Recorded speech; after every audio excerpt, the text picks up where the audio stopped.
आज इस सेशन को शुरू करते हैं। मैं हूं डॉक्टर आर.के. तिवारी, आपका टीचर।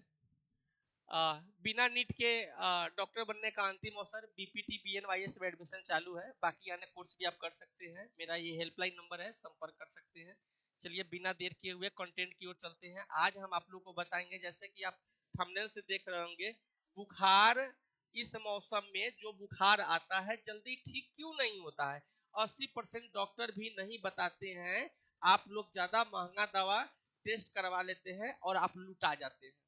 कुछ डॉक्टर्स हमें गाली भी देने वाले हैं। आई डोंट केयर, जो बात है वो बात है भाई। दो तरह की इस मौसम में ना, अभी हमारे बच्चों को ना एकाएक कल की बात है, क्या हो गया, सर्दी खांसी बुखार।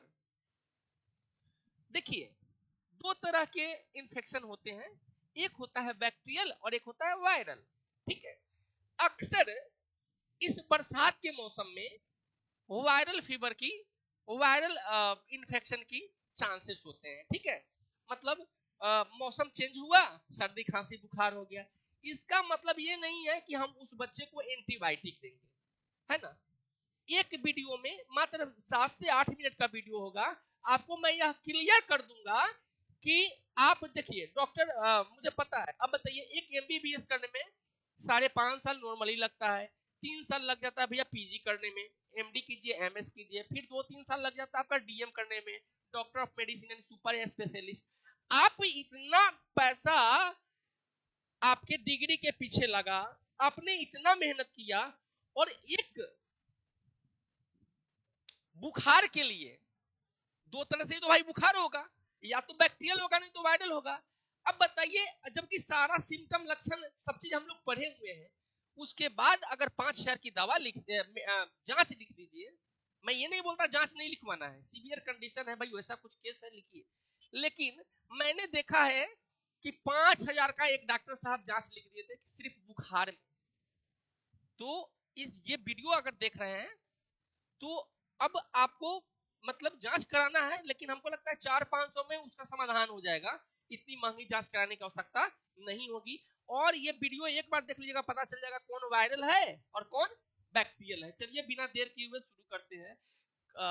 तो चलिए, किफायती हम लोग का एक अच्छे डॉक्टर का होता है कि भाई किफायती जो है मरीज को इलाज मिले। 5.5 साल डॉक्टर करना है भाई, 3 साल पीजी करना है, फिर डीएम की पढ़ाई करना है। उसके बाद भी अगर मरीज को फायदा ना हो तो आपके डिग्री का होने का क्या फायदा कि आपने इतना मेहनत किया। चलिए ए टू जेड जानेंगे बैक्टीरियल वायरस के बारे में। तो पहले फीवर का हम लोग परिचय जानते हैं। क्या जानेंगे? परिचय जानेंगे। What is fever? Fever is an increase body temperature. सीधी सी बात है कि जब हमारे शरीर में तापमान बढ़ जाता है, वह कंडीशन फीवर कहलाता है। अब आपके माइंड में होगा कि सर तापमान तो हर शरीर में होता है। तो देखिए 98 डिग्री फ़ारेनहाइट हमारा नॉर्मल टेम्परेचर होता है प्रत्येक व्यक्ति का। यही टेम्परेचर जब अधिक हो जाता है तो फीवर कहलाता है। फीवर कहता है commonly occurring the response to infection inflammation. और इसका काम होता है जब हमारे शरीर में तापमान बढ़ जाता है तो हमारे शरीर में यह इन्फ्लामेशन और संक्रमण जनरेट करता है। इन्फ्लामेशन और संक्रमण जनरेट करता है। जनरेट का मतलब समझ रहे हैं?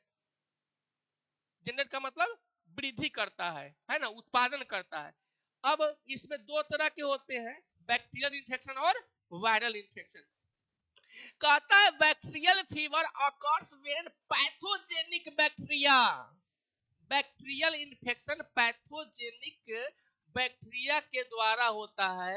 वह कंडीशन होता है जब पैथोजेनिक बैक्टीरिया हमारे आपके शरीर में किसी भी माध्यम से एंट्री कर जाता है। जैसे आप कहिएगा सर एंट्री कैसे करता है?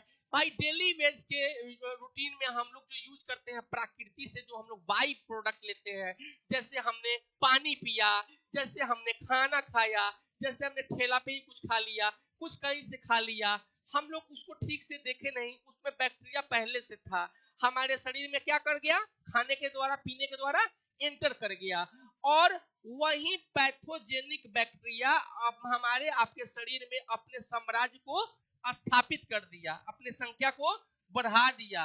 वह कंडीशन जो है बैक्टीरियल फीवर, बैक्टीरियल इन्फेक्शन कहलाता है। भाई फीवर है तो फीवर में, दूसरा इन्फेक्शन है तो दूसरा में। अब जब रोग पैदा करने वाली बैक्टीरिया शरीर में संक्रमण करते हैं तब बैक्टीरियल फीवर हो जाता है। तो रोग पैदा करने वाले संक्रमण क्या है? पैथोजेनिक बैक्टीरिया, ठीक है, जो बैक्टीरियल इन्फेक्शन होता है, ठीक है। ये तो क्लियर हो गया। स्क्रीनशॉट मारिए भैया, आगे बढ़ते हैं। दिल तो खोया है यहीं पे कहीं पे, तू जरा अरे कमेंट कीजिए भाई, आप कमेंट कीजिएगा तब ना हम बताएंगे जी। हाँ चलिए, कॉज है बैक्टीरियल कॉज में include urinary tract infection, bacterial और निमोनिया। आप यहाँ समझ लीजिए, बिल्कुल क्लियर है।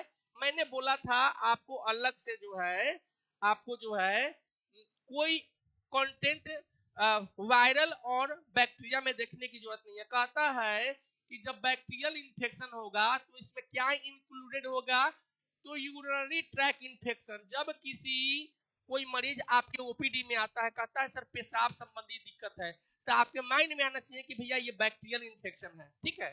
अब उसके लिए 10,000 का 5,000 का जांच की आवश्यकता नहीं है। आप एक डॉक्टर हैं, आप अपने विवेक के अनुसार कम से कम जांच लिख के भी उस मरीज का इलाज कर सकते हैं। अब है बैक्टीरियल निमोनिया। अब निमोनिया तो जानते हैं अक्सर ओल्ड एज और बच्चों में होता है। अब किसी को निमोनिया है तो उसके लिए 5,000 जांच लिखने की जरूरत नहीं है, आपको सीधे निमोनिया देख के पकड़ लीजिए कि भैया ये बैक्टीरियल इन्फेक्शन है तो है 110%, ठीक है। अब आगे पढ़ना है भैया टाइफाइड। जब किसी व्यक्ति को टाइफाइड हो जाता है तो आप समझिए कि भैया उसको बैक्टीरियल इन्फेक्शन है। क्या है? हाँ, तो ये क्लियर हो गया। 5,000 की जांच की जरूरत है नहीं है। अब वायरल इन्फेक्शन की बात कीजिएगा तो भैया वायरल में एंटीबायोटिक, बैक्टीरियल में एंटीबायोटिक देना है, बट वायरल में एंटीबायोटिक की जरूरत नहीं है। वायरल में क्या है, जैसे मैंने बताया मेरे बच्चों को एकाएक बुखार सर्दी खांसी हो गया। मुझे भी पता है मेरा बच्चा ठीक था, मुजफ्फरपुर पटना दिल्ली गया था, वहां से यहाँ आया है ना। अचानक ठंडा गर्म, वहां का कल्चर यहाँ का कल्चर, वहां का इन्वायरमेंट यहाँ का इन्वायरमेंट, हो सकता है कि ऐसा इन्वायरमेंट मिल रहा होगा जहाँ पे उसको जो है तो ये वायरल होता है। वायरल इन्फेक्शन में आपको जो है आप जो है, अब बुखार है तो पैरासीटामोल लीजिए, लेकिन एंटीबायोटिक इसका इसमें कोई यूज नहीं है। ना 5,000 की जांच कराने का जरूरत है। रिस्पिरेटरी अब कहता है कॉमनली वायरल रिस्पिरेटरी इन्फेक्शन, और जब किसी को श्वास लेने में दिक्कत हो रही है, श्वसन संक्रमण हो गया है, तो वो भी आपको जो है पहले से ठीक था, एक दमा अलग हो गया भाई, बैक्टीरियल है, लेकिन पहले से मरीज ठीक था। अचानक इस कमरे में हम लोग 100-200 आदमी है, आराम से खोख दिए, आराम से छींक दिए, है ना। तो वायरल एक दूसरे में, हाँ जैसे यूं समझिए एक मच्छर हमको काट लिया, वो भी आंसू को काटा, सौरभ को काटा, सोनाली मोनाली जिसको है उसको काट लिया। क्या सौरभ के पूंछ पे, क्या उस मच्छर के पूंछ पे लिखा था कि हम सौरभ को मोनाली को काट के आए हैं? नहीं ना। तो एक दूसरे में लगा वो वायरल है, समझ रहे हैं ना। तो ये चीजें हैं। साथ ही आपका इसमें जो है डेंगू भी आता है बेटा।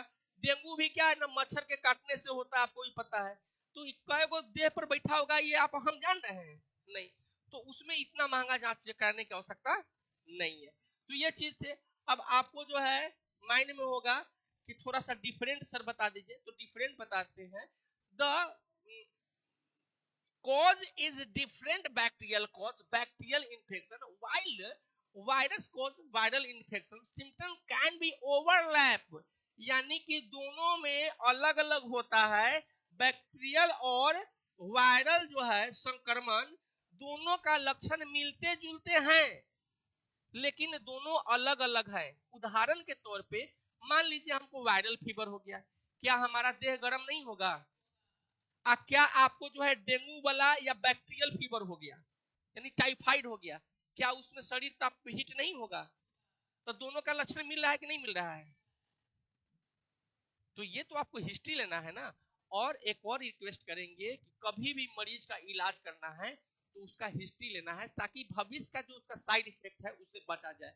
जैसे उदाहरण के तौर पे हो सकता है किसी को थायराइड की दवाई चल रहा हो सकता है कोई इंसुलिन पे हो सकता है कोई, तो उसका हिस्ट्री लेकर के ही ट्रीटमेंट करता है।